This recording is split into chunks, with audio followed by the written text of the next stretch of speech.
וזהו, עכשיו הפירוק הושלם.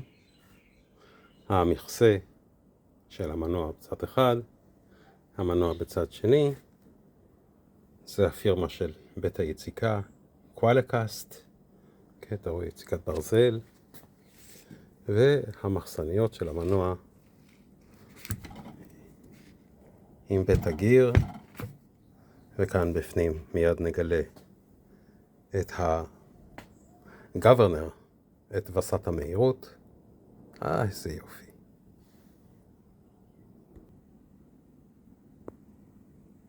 וואלה.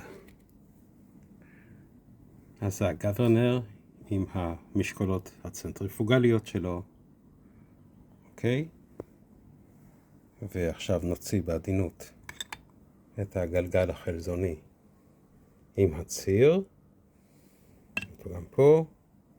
והנה גלגל השיניים החלזוני של הגוורנר. אתם רואים הוא מחובר במקשה אחת עם גלגל השיניים, עם ציר של המנוע, והוא זה שקובע את מהירות הסיבוב.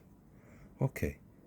החומר שלו שהוא עשוי זה סוג של פולימר מעורבב עם עץ דחוס, שזה לא יהיה קשה מדי על מנת שלא ישחוק את השיניים.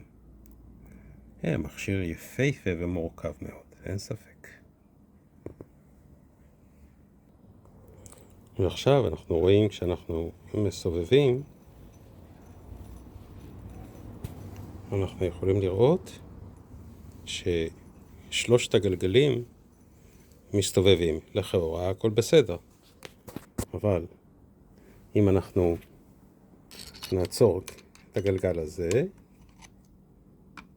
אם אנחנו נראה שנעצור את הגלגל הזה כאן, ואנחנו נראה שרק הגלגל הימני מסתובב ואין קשר בין המחסנית הימנית לשתיים האמצעיות.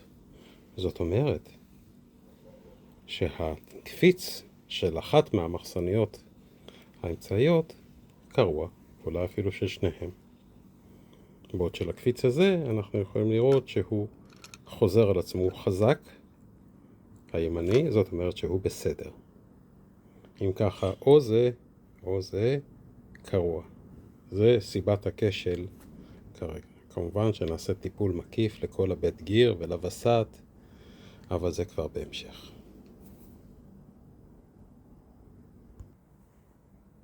וזהו.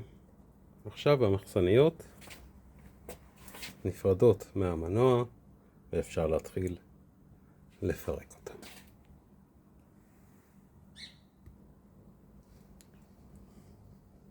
גלגל הכניסה המסובב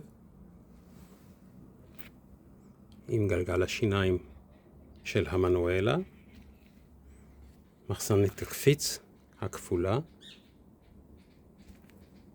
וגלגל השיניים שבסופו של דבר מזיז את הדיסקה של התקליט עם הווסת מהירות. הרבה גריז, וואי, 120 שנה, 125.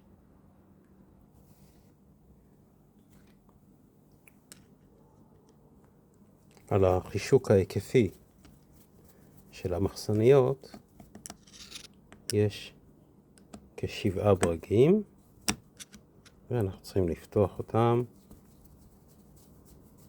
על מנת שנוכל לראות את הקפיץ הפנימי, מקור האנרגיה של המפלצת הזאת. אין שום ספק, זה קפיץ אדיר ממדים. וכשהוא נקרא, זהו זה, צרה צרורה.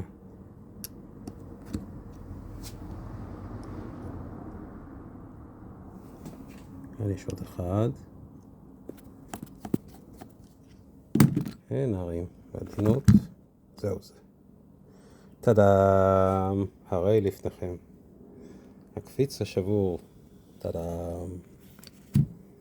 אוקיי, בזמן אמת אתם רואים מלא גריז.